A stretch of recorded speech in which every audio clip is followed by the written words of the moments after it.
날이 많이 쌀쌀해지고 있습니다. 오늘 아침에 서울에 눈 온 거 아세요? 쌀애기? 예. 대관령에 지금 산이 눈이 무지하게 쌓였다는데 저는 벌써 겨울인가 그랬었어요. 근데 벌써 11월 말이더라고요. 12월부터 겨울이잖아요, 원래. 그렇죠? 오, 겨울이에요. 따뜻하게 옷 입고 다니세요. 예. 공부할 때는 마음이 추워요. 마음이. 예, 그래서 수험생하고 군인의 공통점이 있어요. 공부하시는 분과 군인. 가장 큰 공통점이 사람으로 취급을 안 하죠. 그렇죠? 저기 군인 온다 그러지 사람 온다 그러지. 수험생도 마찬가지입니다. 왜 수험생은 사람이 아닐까요?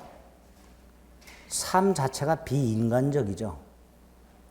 저녁 시간에 집에서 쉬어야 될 이 시간에 이게 뭐 하는 짓이에요, 이게. 그렇죠?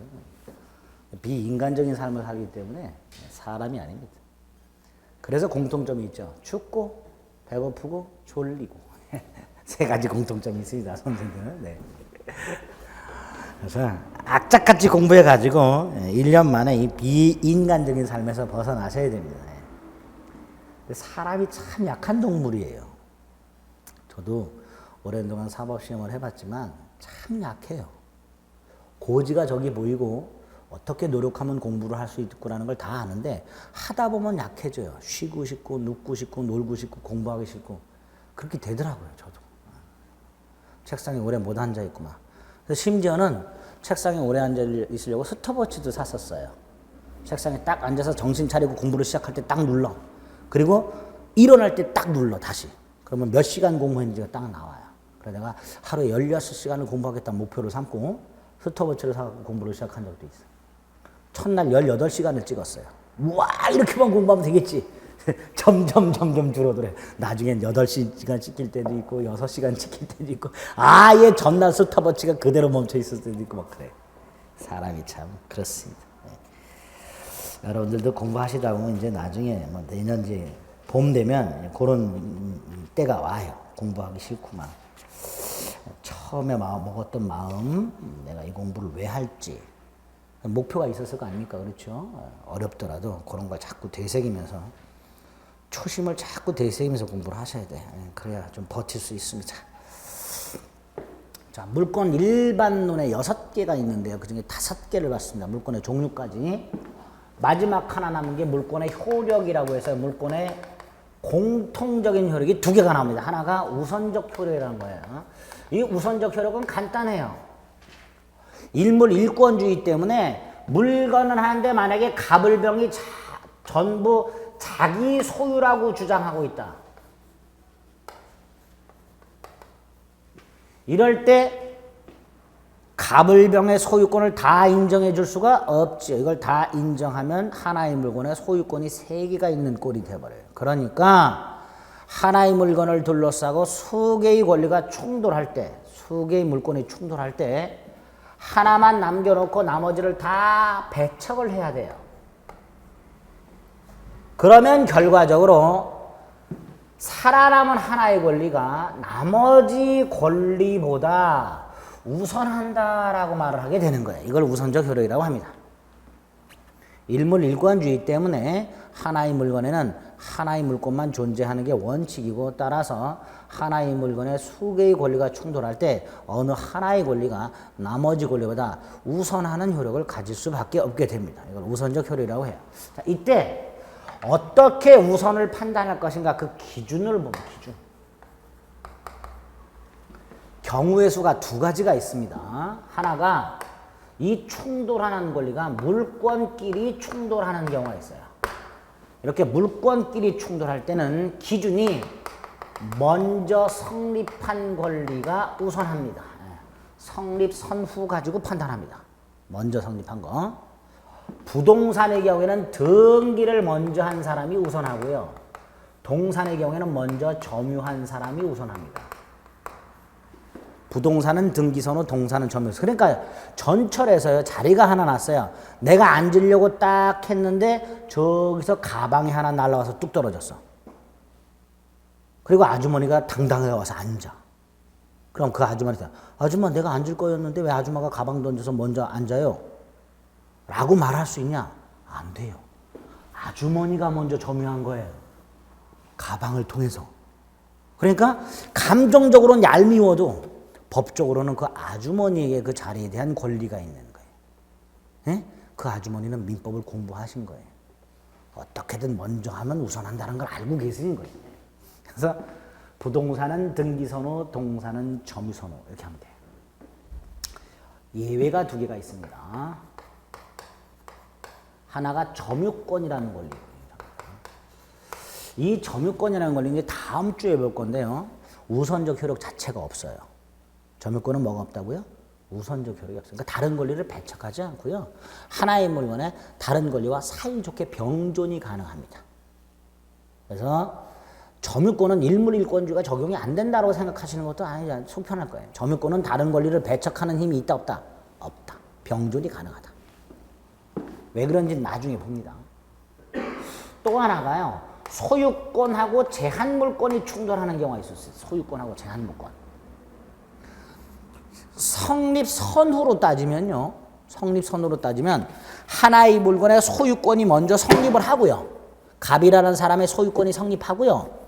갑이 을이라는 사람과 계약을 맺고 을로 하여금 이걸 사용할 수 있게 제한물권을 설정을 해줘요. 그러니까 성립선후로 따지면 이게 먼저 성립을 해요.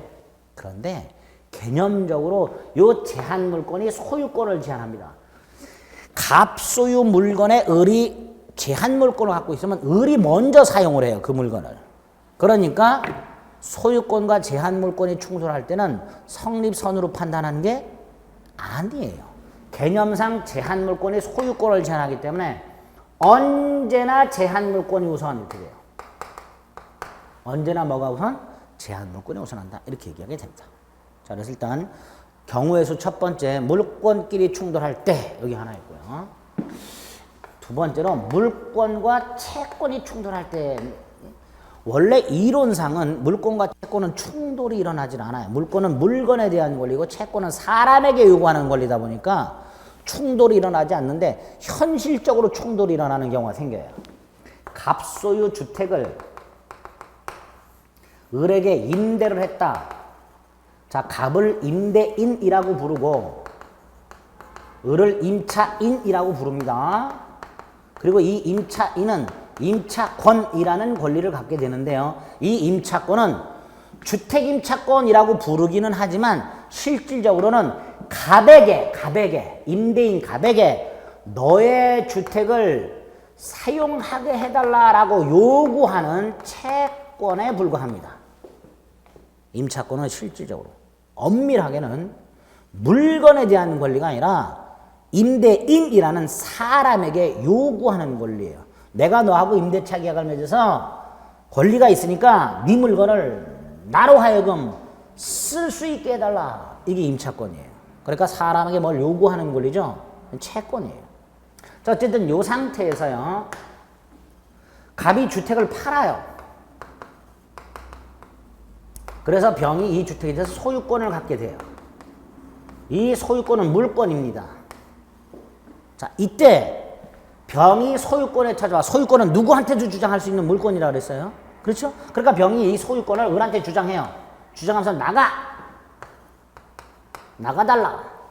이때 을이 무슨 개소리냐, 아직 기간이 남았다, 나는 임차권자다 라고 그 임차권을 병에게 주장할 수 있냐? 못해요. 아까 말씀드렸죠. 임차권은 누구한테만 주장하는, 임대인한테만 주장하는 채권이라고 그랬습니다. 그러니까 새로운 소유자에게 주장을 못하는 게 원칙입니다. 그러면 보세요. 이게 나중에 성립했죠. 이게 먼저 성립했죠. 성립선으로 따지면 이게 우선해야 되는데 물권은 누구에게나 주장이 가능한 반면에 채권은 특정인에게만 주장할 수 있으니까 물권과 채권이 충돌하게 되면 뭐가 우선할 수밖에 없어요? 물권이 우선할 수밖에 없어요. 이게 원칙이에요. 그럼 다시 이걸로 돌아와서 물권과 채권이 이렇게 충돌하는 상황에서 물권이 우선한다면 병이 나가라 그러면 을은 아직 기간이 남아있어도 집을 비워줘야 되는 문제가 생겨요. 그렇죠? 그래서 원칙은 물권이 우선하지만 예외가 나오게 됩니다. 예외가. 예외가 두 개가 있는데 하나만 오늘 생각합니다. 요 나머지 하나는 담보 물권이라는 걸 이해해야만 조금 쉬워요. 그러니까 요 예외 첫 번째만 봅니다. 이 예외 첫 번째가 뭐냐면 주택임대차보호법을 보면요. 주택임대차보호법을 보면 요 주택임차인이 주택을 인도를 받고 그 주소지에 주민등록을 옮기면 즉 전입신고를 하면 대항력이라는 힘이 생기는데요. 이 대항력이라는 것은 자신이 갖고 있는 권리를 특정인뿐만 아니라 제3자에게도 주장할 수 있는 힘을 대항력이라 그래요. 네? 그러니까 주택임차인이 주택을 인도받고 주민등록을 해서 주택임대차보호법상 대항력이라는 걸 갖게 되면 당연히 이 임차권을 누구에게도 주장이 가능해져요. 병에게도 주장이 가능해져요. 그러니까 병이 소유권에 터져봐 나가라 하더라도 을은 임차권에 붙은 무슨 힘에 따라서 대항력에 따라서 못 나간다라고 말을 할 수가 있어요. 그럼 뭐가 우선하게 돼요? 채권이 우선하게 돼요. 이렇게 예외적으로 채권이 우선하는 경우가 생길 수 있는데 단 채권이 우선하려면 채권이 뭘 갖춰야 된다? 무슨 힘을 갖춰야 된다? 대항력 이렇게 되겠죠. 이런 예외가 있을 수 있어요. 그래서 물권과 채권이 충돌할 때는 원칙적으로 물권이 우선하기는 하지만 예외적으로 채권이 대항력 따위를 갖추게 되면 그 대항력을 갖춘 이후의 물권자보다 채권이 우선할 수 있는 경우가 생길 수 있더라. 이런 예외가 있어요. 우선적 효력은 딱 이렇게 뼈대를 잡습니다. 이렇게. 두 번째가 물권적 청권인데요. 이건 조금 까다롭고요. 나중에 점유권과 소유권과 결합해서 나와요. 물권적 청권 자체가 나오는 게 아니라 점유권이라는 권리나 소유권이라는 권리하고 결합해서 나와요. 그래서 기초 단계에서는 물권적 청권의 뜻하고요. 그 유형만 보고 넘어갑니다. 자, 물권적 청권의 뜻이 뭘까 생각을 해봅니다. 갑이 책을 사서요. 책을 샀으니까 무슨 권이 있어요? 소유권이 있어요. 지금 보고 있어요. 공부하려고. 근데 화장실을 갔다 왔어요. 화장실을 갔다 왔더니 옆 사람이 이걸 가져갔네? 말없이? 그럼 당연히 그 사람한테 가서 뭐라 그래요? 돌려줘 그러겠죠? 그게 물권적 청권입니다. 그게 물권적 청권이에요. 내가 어떤 물건에서 물권을 갖고 있는데 이 물권이 누군가에서 침해가 돼요. 그럼 나는 그 물건을 제대로 사용 수익할 수가 없겠죠. 그러니까 물권의 실효성이란 물건을 사용, 수익, 처분할 수 있다는 실질적인 효력을 말해요. 그 실효성 확보를 위해서 나의 물권을 침해하는 자가 누구냐와를 따지지 않고 그 사람한테 물건을 돌려달라고 요구할 수 있는 권리가 따로 있어야 됐다. 이게 물권적 청권이에요. 물권과는 별도의 권리죠. 물권은 직접 지배하는 권리고 물권적 청권은 청구하는 권리예요. 청구하는 권리이기 때문에 실질적으로는 채권에 가까워요. 채권에 가깝지만 뭐에서 출발했어요? 물권에서 파생된 거예요. 그래서 물권적 청구권이라는 이름을 붙입니다. 물권이 누군가에서 침해를 당하거나 또는 방해를 당하거나 또는 그럴 염려가 있을 때 내 책을 가져갔다. 침해당하고 있어요. 그럼 돌려달라고 하겠죠. 그렇죠? 갖다 왔더니 깔고 앉아 있어요. 누가. 가져가지는 않았지만 깔고 앉아 있어요. 이걸 방해한다고 해요. 그럼 당연히 엉덩이 치워달라고 요구할 수 있어야 되죠. 엉덩이가 방해해요. 그걸 치워달라고 하면 뭐예요? 제거. 방해, 제거를 청구할 수 있어요. 두 번째 쉬는 시간에 또 화장실 가야 되는데 불안해요. 또 가져갈 것 같아. 눈치를 딱 보니까 자식이. 눈을 희번덕거리면서. 또 깔고 앉을 것 같아요. 그러면 화장실 가기 전에 한번 쐐기를 받고 갑니다. 또 가져가거나 또 깔고 앉으면 뒤진다. 미리 염려가 있을 때 그 방해를 예방 청구할 수가 있어요.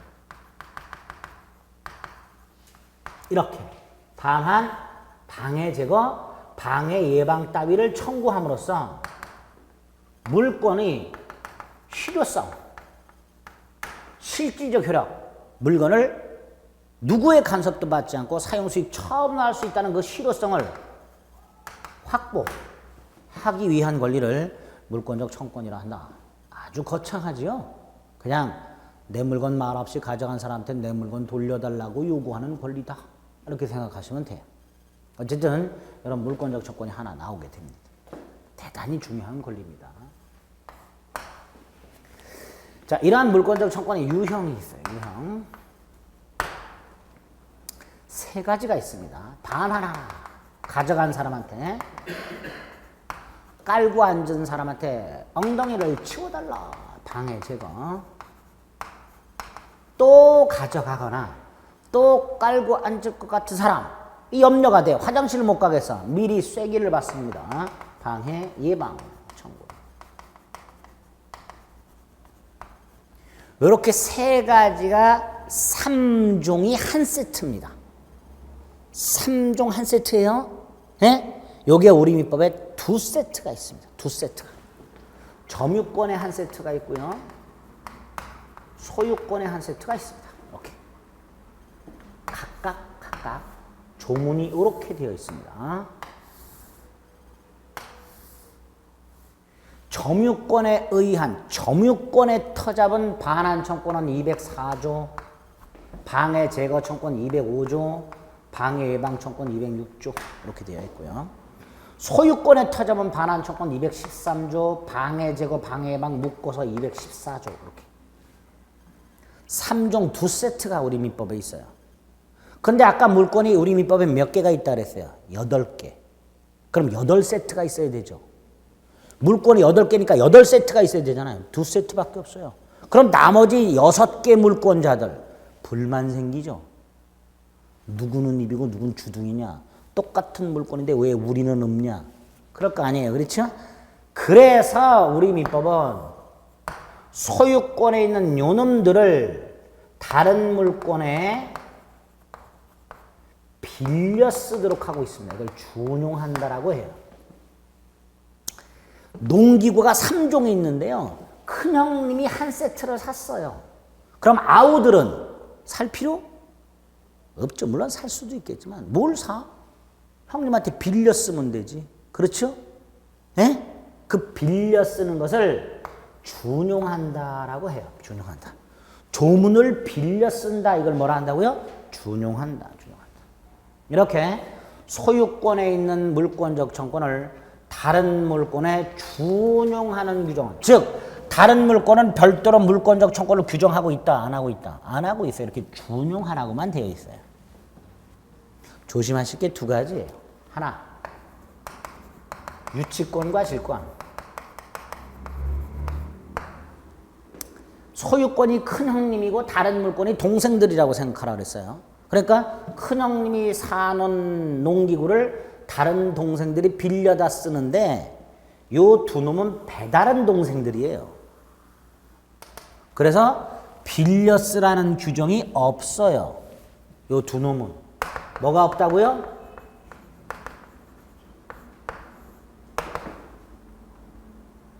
이럴 때 이 질권 요 놈은 막내여서 마음이 약해요. 맨날 울어요. 배가 달라도 같은 형제인데 성이 같은데 막 울어. 그러니까 불쌍해서 그래 너는 인정해 줄게. 해석을 통해서 질권은 인정을 해줘요. 물권적 청권을. 근데 이 유치권 요놈은 거기에 빳빳해요. 난 필요 없어. 어차피 나를 동생으로 취급도 안 하는데 내가 형님 대우 해줄 필요 없지. 나는 필요 없어. 그래? 그럼 너는 인정 안 해줘. 이 유치권자는 아주 도도해요. 권리 성격도 아주 달라요. 근데 요 놈은 이렇게 당당한 이유가 있어요. 나는 물권적 청권 필요 없어 라는 이유가 있어요. 어떤 이유냐? 유치권이라는 권리가 침해가 되면요. 유치권이라는 권리가 침해가 되면 필연적으로 요 놈도 침해가 돼요.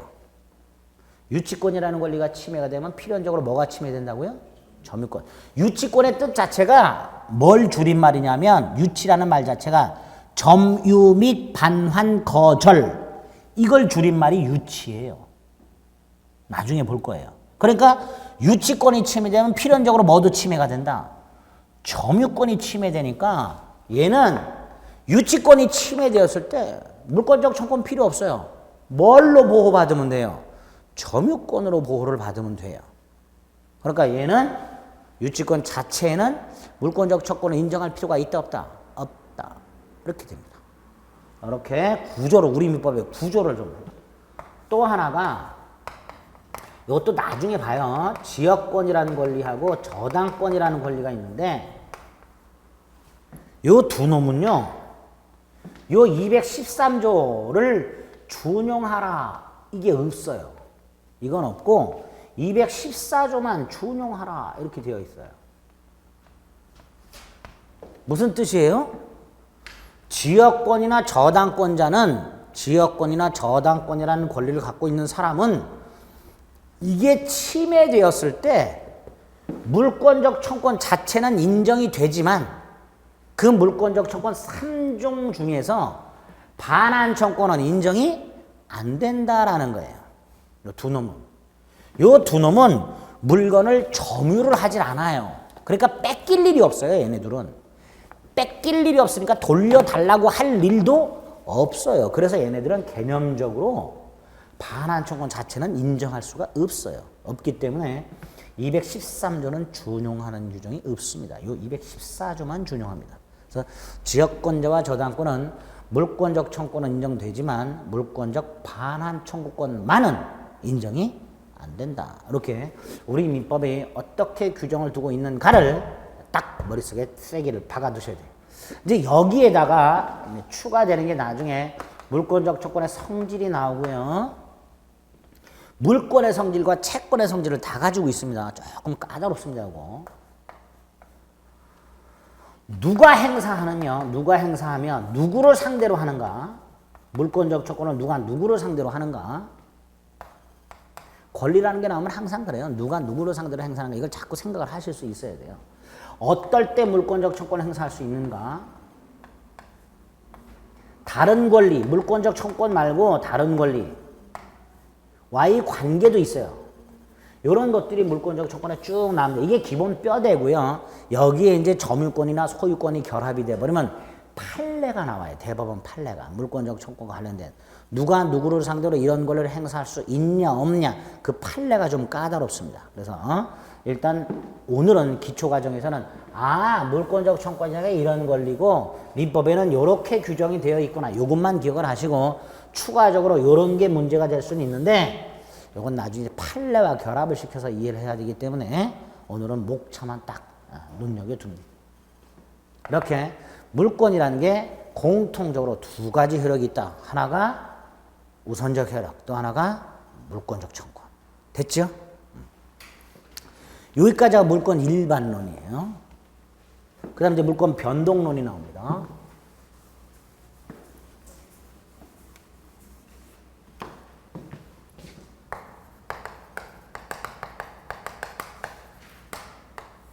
자, 물권 변동이라는 것은 물권이 발생을 하고 그래서 누군가가 물권을 취득을 하고 건물을 지은 사람이 소유권을 취득해요. 소유권 물권이죠. 네, 그럼 그걸 팔아먹어. 그럼 소유권자가 변경이 돼. 30년, 40년 지나서 건물을 철거했어. 그럼 소유권은 소멸을 해. 이렇게 물권은 변동하는데 이 변동이 발생, 변경, 소멸을 말합니다. 민법 총칙에서 했죠. 권리 변동에서. 이때 이 변동에 원인이 있어요. 원인. 민법 총칙에서 권리 변동의 원인을 뭐라고 불렀죠? 법률 요건이라고 불렀어요. 뭐라고 불렀다고요? 법률 요건. 그 법률권에 두 개가 있다 그랬어요. 뭐하고? 법률 행위하고 법률 규정하고.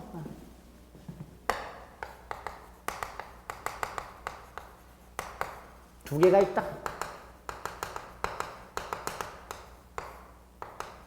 예, 매매, 법률행위, 법률 규정, 예, 상속. 이렇게 법률 행위와 법률 규정이 있어요. 매매를 통해서 소유권을 취득할 수도 있고요. 그렇죠? 상속을 통해서 소유권을 취득할 수도 있는 거예요. 그러니까 소유권이라는 물건, 아주 단순하게 소유권이라는 물건을 취득하는 방법, 매매와 같은 법률 행위 또는 상속과 같은 법률 규정, 이렇게 되는 거예요. 두 가지. 그리고 그 권리가 각각 부동산에 대한 권리가 있을 수 있고 동산에 관한 권리가 있을 수 있는 거예요. 땅을 돈 주고 사서 소유권을 취득, 노트북을 돈 주고 사서 소유권 취득, 땅을 상속을 통해서 소유권을 취득, 그렇죠? 노트북을 상속을 통해서 소유권을 취득, 이런 식으로. 그래서 물권 변동과 관련해서는 그 원인과 관련하여 민법 총칙에서는 이 원인만 갖고 나누지만 물권법으로 오게 되면 이렇게 두 개의 기준이 추가가 됩니다. 그래서 크게 네 가지 틀이 있게 됩니다. 네 가지 틀. 이게 물권 변동의 기본 뼈대가 되는 틀입니다. 기본 뼈대가. 이렇게 각각 부르면 됩니다. 법률 행위에 의한 부동산 물권 변동, 법률 규정에 의한 부동산 물권 변동, 법률 행위에 의한 동산 물권 변동, 법률 규정에 의한 동산 물권 변동, 이렇게 부르면 돼요. 그 중에서 이거는 우리 크게 신경 안 써도 됩니다. 아까도 말씀드렸지만 우리가 나중에 그 알선을 해야 될 대상물은 부동산입니다. 그렇죠? 부동산 매매 등 거래 행위를 중개하는 것을 업으로 합니다. 그러니까 동산은 크게 신경 안 써도 되고 중요한 게 요 부동산 물권 변동이에요. 요거. 요게 각각 186조와 187조가 있습니다. 요 186조와 187조의 뜻을 좀 어떤 내용인지를 이해하셔야 되고요. 이 두 놈이 공통적으로 요구하는 게 등기라는 놈이 나옵니다. 이 등기에 관련된 내용들을 조금 보셔야 할 필요가 있어요. 근데 인문 과정에서는 등기 내용 안 봅니다. 머리만 딱딱 아프고요. 뭐 공시법 공부하더라도 머리만 아파요. 이거는 186조와 187조만 좀 잘 볼 겁니다. 그 다음에 이 물권 변동의 원칙이 두 개가 나옵니다. 원칙이.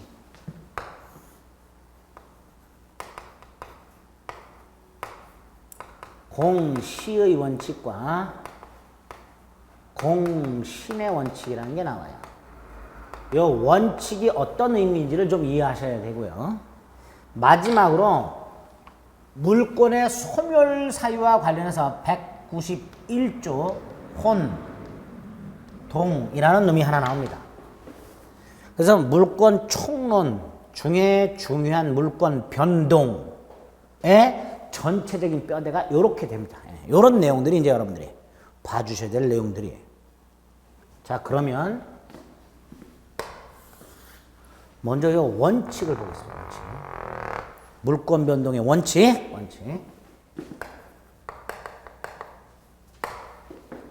먼저 공시의 원칙이라는 게 있습니다. 공시라는 것은 이렇게 씁니다. 한자로. 의미는 공적으로, 대외적으로 알려라, 이런 뜻이에요. 자, 여러분들이 책을 샀을 때요. 책 도서관 같은 데 가면 많이 훔쳐가요. 책을 훔쳐가는데 똑같은 책이 두 권이 이렇게 있는데 하나는 이름이 써 있고 하나는 안 써 있어요. 도둑놈은 어떤 책을 훔쳐갈까요? 그랬더니 어떤 분 둘 다 훔쳐간다 그러던데. 둘 중에 하나만 훔쳐간다면 어떤 걸 훔쳐갈까요? 안 써 있는 걸 훔쳐가겠죠. 써 있는 걸 왜 안 훔쳐가요?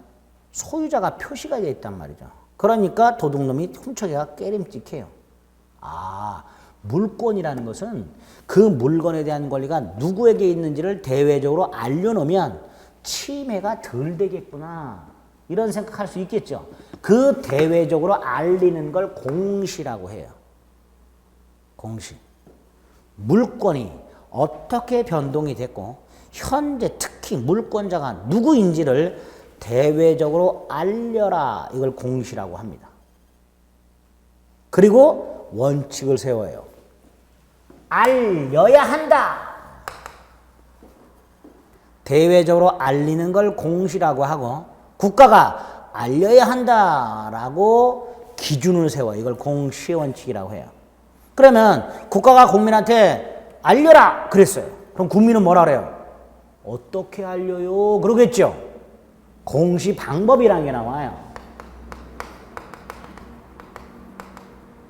요게 부동산이 등기고 동산이 점유예요.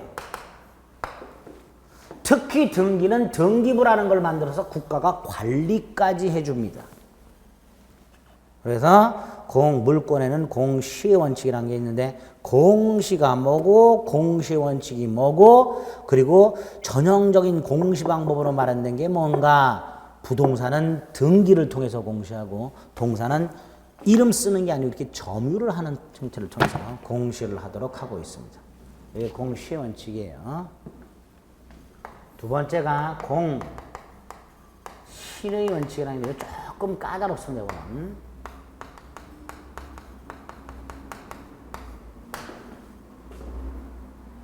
A 토지가 있는데요. 소유자로 을이 등기가 되어 있어요.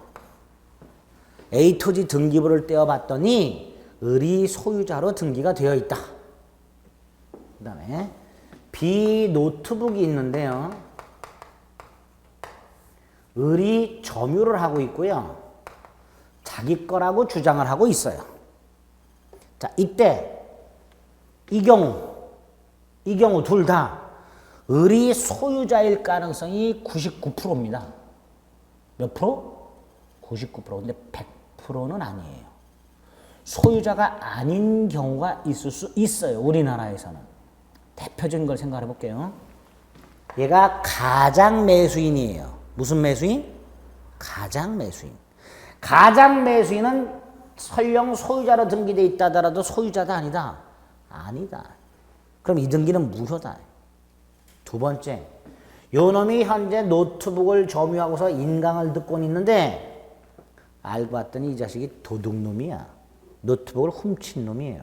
그럼 이 을이라는 놈은 설령 노트북을 점유하고 있다 하더라도 그 노트북에 대해서 소유권을 가질 수가 없어요. 다시 말해서 부동산과 동산에 대해서 이렇게 등기나 점유와 같은 공시 방법을 갖추고 있는 자가 권리자가 아닌 경우가 드물게 있을 수 있대. 드물게 있을 수 있죠. 대부분은 권리자가 맞아요. 그런데 아닌 경우가 우리나라에서는 분명히 이렇게 있을 수 있는데 문제는 이 경우에 등기부의 을은 권리자가 아니다. 이 경우에 을의 맞박에 나는 도둑놈이다 라고 써 있냐? 안 써 있어요. 안 써 있으니까 병이라는 놈이 이걸 보면 을을 권리자라고 믿을 수밖에 없겠죠. 그렇죠? 그걸 공신이라 그래요. 을을 권리자로 믿는 것, 이걸 공신이라 해요. 을을 권리자라고 믿는 것. 그래서 공신이라는 것은요, 등기나 점유와 같은 공시 방법을 갖춘 자가, 권리자가 아니라는 걸 전제로 나오는 개념이에요, 이거는. 여기까지 됐죠? 등기하거나 점유한 자가 권리자가 아니다. 그런데 제3자가 봤을 때는 뭐로 보인다? 권리자로 보인다. 이때 권리자로 보는 것에서 끝나면 아무 문제가 안 생겨요. 근데 이 병이라는 놈이 을을 권리자라고 믿는 것에서 더 나아가서 돈 주고 사요. 거래를 해요. 을한테 돈 주고 땅을 사서 등기를 넘겨받아. 을한테 돈 주고 노트북을 사서 지가 갖고 있어. 이때 병, 소유권 취득할 수 있다 없다? 없지요. 왜 없어요? 요놈 둘 다 소유권이 있어요 없어요? 없어요. 없는 소유권을 얘가 넘겨받을 수는 없습니다. 거래라는 건 승계 취득을 말하는 건데 을이 갖고 있던 권리를 승계받는 건데 지금 을은 권리가 있어요 없어요? 없으니까 얘는 그 권리를 승계받을 수도 없습니다. 그래서 아무리 얘가 등기를 믿고 거래하거나 을이 점유함으로써 을이 소유자라고 믿고 거래했다 하더라도 얘는 원칙적으로 소유권을 취득할 수가 없습니다. 이런 문제가 생겨요. 그렇죠? 그래 안 그래요? 그럼 병은 억울해요. 믿고 거래했는데 그래서 안 되겠다. 이걸 믿고 거래한 사람을 보호하자. 그게 공신의 원칙이에요. 그게 공신의 원칙이에요. 믿고 거래한 사람을 보호하자. 그런데 우리나라에서는 부동산에는 공신의 원칙을 인정하지 않습니다.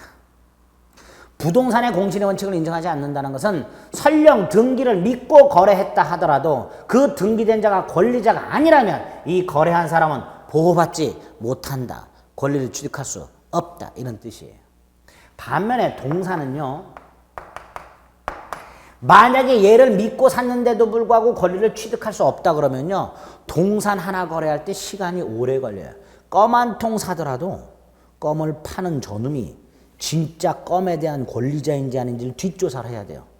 저 껌이 정상적으로 롯데지가에서 생산돼서 정상적인 유통공료를 거쳐서 요놈 손에 들어갔는지를 일일이 조사해야 돼. 조사하는데 일주일 걸려요. 그러니까 껌 한 통 살 때도 안심하고 살려면 일주일이나 걸려버려요.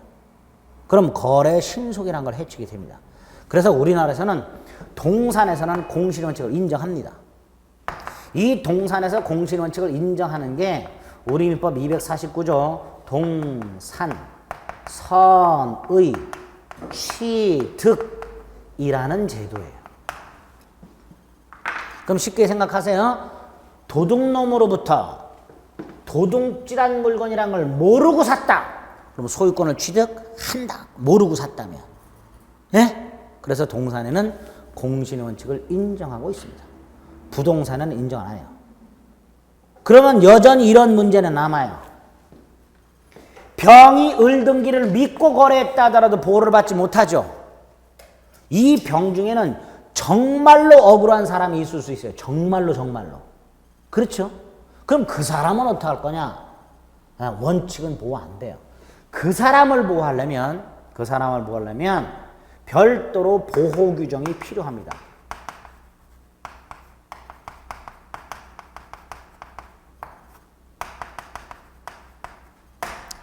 이 보호 규정이 있을 때만 보호를 받습니다. 그래서 항상 공부하다 보면 제3자 보호 규정이 나오는 경우가 있어요. 그 제3자 보호 규정을 조심해서 보셔야 돼요. 이 제3자 보호 규정은 우리 민법상 제3자 보호 규정은 특히 부동산 거래에서는 우리나라가 부동산에 대해서 공신의 원칙을 인정하지 않음으로써 발생하는 문제점. 어떤 문제점? 등기를 믿고 거래했음에도 불구하고 보호를 받지 못하는 문제점. 그 문제점을 완화하기 위해서 특별하게 만들어진 규정이다. 이렇게 해석을 하게 되는 거예요. 제3자 보호 규정. 어쨌든 좀 까다롭습니다. 이거는 까다로우니까 공신의 원칙이라는 건 첫째로 권리자 아닌 자의 등기나 권리자 아닌 자의 점유를 전제로 제3자가 그걸 권리자로 믿는 것을 공신이라 하고 그걸 거래했을 때 그 사람을 보호하는 걸 공신의 원칙이라 하는데 부동산에는 공신의 원칙 인정이 안 되고 동산에만 인정되고 있다. 이렇게만 딱 정리를 해주시면 됩니다. 그래서 원칙 일단 두 개를 봤어요. 두 번째로 구체적으로 요거 보면 돼요. 첫째, 법률 행위에 의한 부동산 물권 변동. 186조. 갑이 A 토지가 있고요. 이걸 을한테 팔았어요. 이때 186조. 이게 법률행위죠. 예? 법률행위를 통하여 부동산 물권이 이렇게 변동이 되려면 반드시 등기하라 이렇게 돼 있어요. 우리 민법은. 을이 갑으로부터 A 토지를 돈을 주고 샀고 돈을 갑에게 다 줬고 설령 등기서를 을이 넘겨받았다 하더라도 을의 이름으로 소유권 이전 등기를 하지 않는다면 을은 소유권을 취득할 수가 없다. 이런 뜻입니다. 여기 186조예요. 매매와 같은 법률 행위를 통해서 부동산에 관한 물권이 이렇게 변동이 되려면 반드시 뭘 해야 된다? 등기해야 된다. 이게 186조의 뜻입니다. 반면에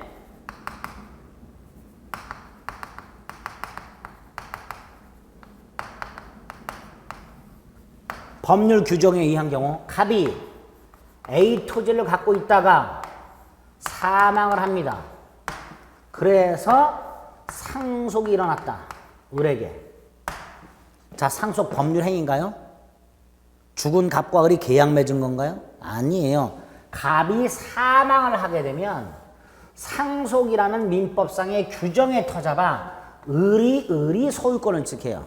이때 을은 갑의 이름으로 되어 있는 부동산에 대한 등기를 할 필요 없이 소유권을 취득하게 되어 있습니다. 이게 187조예요. 상속과 같은 법률 행위가 아닌 법률 규정에 의해서 부동산 물권을 취득할 때는 등기가 필요 있다 없다? 없다. 이걸 인정 안 하면요. 갑이 사망한 날 바로 이전 등기하지는 않겠죠. 갑이 사망하면 장례 치르고 한참 있다가 아예 등기를 안 하고 돌아가신 분 명의로 등기를 남겨놓는 경우도 대한민국에는 비일비재합니다. 소유권자로 등기되어 있는 사람이 이미 사망한 지가 오래된 경우도 대한민국에는 비일비재해요. 이때 갑이 사망하게 되면 등기 없이 을이 소유권을 취득한다라는 규정을 두지 않고 오히려 을 이름으로 등기해야 된다 그러면 갑이 사망한 때부터 을이 등기할 때까지 이 부동산에 대해서는 무주물이 돼버려요. 그렇죠? 등기되어 있는 갑은 이미 사망한 상태고 을의 이름으로 등기를 안 했다면 그 사이에 무주물이 되는 문제가 생겨버려요. 그러니까 사망하면 을이 등기하지 않더라도 소유권은 바로 누구한테? 을한테 넘어간다. 이런 규정을 둘 수밖에 없습니다. 됐죠? 근데 이 을이 이렇게 상속받은 땅을 병한테 팔아요.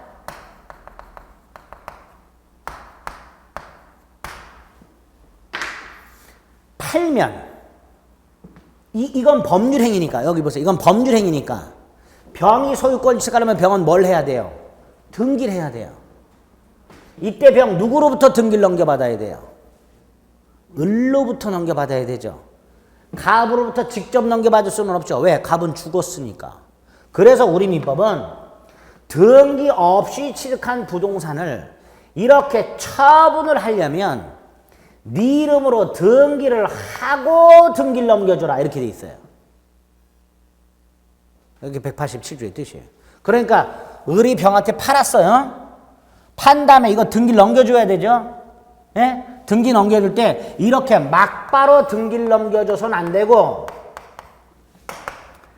을의 이름으로 등기를 하고 그 다음에 등기를 넘겨줘야 돼요. 이렇게.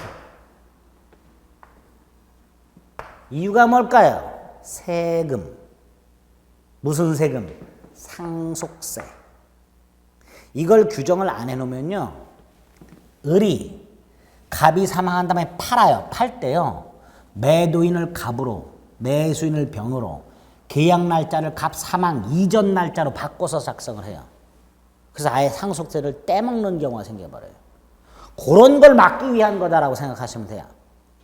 그래서 상속과 같이 법률 규정에 의해서 부동산 물권을 취득할 때는 등기를 할 필요가 없지만 그 부동산을 처분을 하려면 지 이름으로 등기를 하고 등기를 넘겨줘라. 돌아가신 분에서 막바로 등기를 넘겨줘서는 안 된다. 이렇게 해놨습니다. 이게 187조의 기본적인 뼈대입니다. 그래서 일단 186조와 187조 기본적인 뼈대를 머릿속에 딱 넣으셔야 돼요. 그리고 나서 이 두 조문이 공통적으로 요구하는 게 등기예요. 그렇죠? 186조에서는 등기해야만 물권이 변동이 되고 187조에서는 등기해야 처분할 수 있고 그래서 이 두 개가 공통적으로 요구하는 등기하고 또 하나는 지금 분명히 186조는 등기를 해야 된다고 돼 있고요. 187조는 등기가 필요 없다고 돼 있죠. 예? 매매는 등기를 해야 되고요. 상속은 등기를 할 필요가 없어요. 이렇게 매매나 등기처럼 명확한 것들은 이건 등기해야 돼. 이건 등기 필요 없어. 이렇게 명확한 것들은 분명히 구별이 가능한데 애매한 것들이 있어요. 이게 등기를 해야 되는지 등기를 안 해도 되는지, 다시 말해서 186조가 적용이 되는지 아니면 187조가 적용되는지 애매한 것들이 있습니다. 요거 구별할 수 있어야 돼요. 일단 186조와 187조를 개념을 머릿속에 잡고요. 나중에 기본서 나오면 등기 관련된 내용 한 세트 하고요. 그 다음에 요거 구별하는 거 한 세트 하고, 요 두 가지를 좀 조심해서 봐주시면 돼요. 됐죠? 일단은 186조와 187조를 좀 조심해서 봐주시면 됩니다. 부동산 물권 변동이에요. 동산 물권 변동이 나와요. 요건 지금 신경 안 쓰셔도 됩니다. 요건 나중에 간단히 개념만 볼 거예요. 어쨌든 이렇게 부동산 물권 변동은 기본적인 뼈대가 186조가 187조를 중심으로 해서 이런 내용들이 일단 기본이 나오는 거고, 요건 조문은 없지만 나중에 판례를 봐야 되는 거. 요거 구별할 수 있으면 됩니다. 마지막으로 봐야 되는 게 저기 뻘겋게 돼 있는 거 뭐예요? 소멸이라고 돼 있는 거. 뭐가 보여요? 혼동이라는 거예요.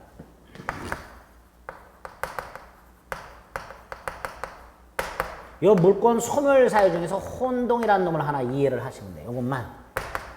원래 물권의 소멸 사유는 아주 버라이어티합니다. 예를 들어서 제가 책에 대해서 소유권이라는 물권을 갖고 있었는데 이 책을 추워가지고 불쏘시개로 딱 써버렸어요.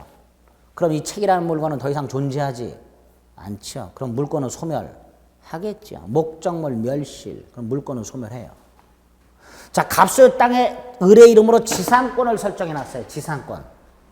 기간이 끝났어요. 그럼 지상권은 소멸하겠죠.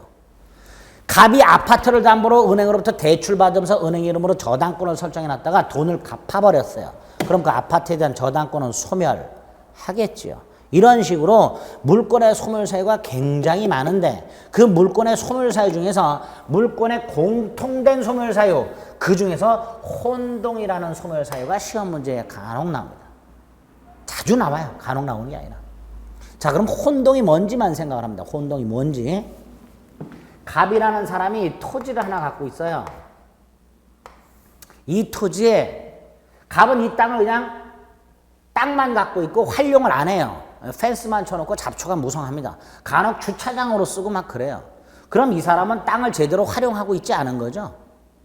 괜찮아. 얘는 땅값만 오르길 기다리고 있어요. 그런데 그 놀고 있는 땅을 보고 있던 을이 갑을 찾아와서 네 땅 좀 내가 빌렸으면 안 되냐? 그랬더니 갑이 왜 나무 좀 심게, 나무 좀 길러서 좀 비싼 나무 좀 심어서 길러가지고 이 나무 좀 내가 내다 팔고 해가지고 돈 좀 벌어야 되는데 땅 살 돈은 없고 그러니까 좀 빌려 쓰자. 그래서 갑이 알았다. 둘이 계약을 해. 계약을 하는 방법이, 이 남의 땅을 빌려 쓰는 방법이 두 개예요. 하나가 토지를 임대차하는 방법이 있고요. 뭐 하는 방법? 임대차하는 방법. 또 하나가 을이 이 땅에다가 지상권이라는 권리를 취득하는 방법이 있어요. 우리 민법상 지상권이라는 권리는 타인 토지를 사용 소유하는 물권이에요. 물권. 타인 토지를 사용 소유하는. 그래서 어쨌든 을이 갑소유 땅에 지상권을 갖고 있어요. 갖고 있다가 몇 년 지나서 갑이 을을 찾아왔어요. 을을 찾아와가지고 아유, 내가 지금 급하게 대한민국에 대한 재산을 다 처분하고 미국으로 이민을 가야 될 일이 생겼다. 아, 그러세요? 갑이 이렇게 말해요. 어차피 당신이 내 땅을 지상권을 설정해서 나무를 심고 있었으니까 땅은 팔아야 되는데 다른 사람에게 팔기보다는 당신한테 파는 게 더 낫겠다 싶어서 찾아왔다. 살래? 그랬어요. 그랬더니 을이 너무 비싸면 못 삽니다. 갑이 아유, 어차피 이민 가는 거 내가 싼 값에 넘기겠다. 을이 갑이 제시하는 가격을 들어봤더니 자기가 갖고 있는 돈으로 땅을 살 수 있을 것 같아. 샀어요. 그래서 돈을 다 주고 소유권 등기를 넘겨받았어요. 을이. 이럴 수 있죠. 그럼 을은 보세요. 을은 하나의 물건에 소유권과 그 소유권을 제한하는 제한물권 이 두 개를 갖고 있죠. 이때 얘가 땅에 대해서 뭘 취득했으니까 소유권을 취득했으니까 굳이 이건 갖고 있을 필요가 없죠. 그래서 이걸 소멸시켜버려요. 그걸 혼동이라고 합니다. 191조 1항 기본이 되는 거예요.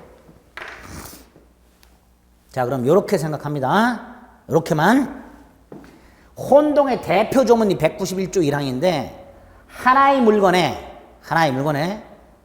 한 사람이 동일인이 소유권과 그 소유권을 제한하는 제한물권을 가지고 있을 때, 그걸 갖게 되었을 때 굳이 뭐를 유지시킬 필요가 없다. 제한물권을. 그래서 그 제한물권을 소멸시키도록 하고 있다. 그걸 뭐라 한다? 혼동. 뭐와 뭐의 혼동? 소유권과 제한물권의 혼동. 이렇게 불러요. 소유권과 제한물권의 혼동. 그렇죠? 이렇게 혼동을 통해서 물권을 소멸시킬 수 있는, 지금은 간단히 개념만 잡았는데요. 이게 나중에 이제 가지를 치기 시작하면요. 굉장히 혼동스러워요. 그래서 이름이 혼동이에요. 그러니까 미리 기본적인 개념을 머릿속에 딱 잡아두셔야 나중에 예외적인 것들을 가지칠 수가 있게 됩니다. 됐죠? 이렇게 물권법 총론 부분이 물권 일반론과 물권 변동론으로 이루어져 있고 거기 안에 들어있는 구체적인 내용들이 이런 내용들이 들어있다라는 기본적인 뼈대를 오늘 잡은 겁니다. 아시겠죠? 이런 뼈대가 딱 머릿속에 굳건하게 잡혀 있어야 나중에 가지를 치고 이렇게 할 수가 있게 됩니다. 아시겠죠? 예? 네, 이렇게. 오늘 물권법 총론까지 봤고요. 이제 다음 주에 강론과 관련된 몇 가지 권리들 역시 개념을 좀 꼼꼼하게 볼 거예요. 아시겠죠? 예습 복습 필요 없고 결석만 하지 마시라 그랬어요. 제발. 그렇게 부탁했는데 벌써 결석하시는 분들이 있어요. 걱정입니다. 걱정입니다. 아시겠죠? 집에 가서 편히 쉬시고 다음 주에 뵙겠습니다. 수고하셨습니다.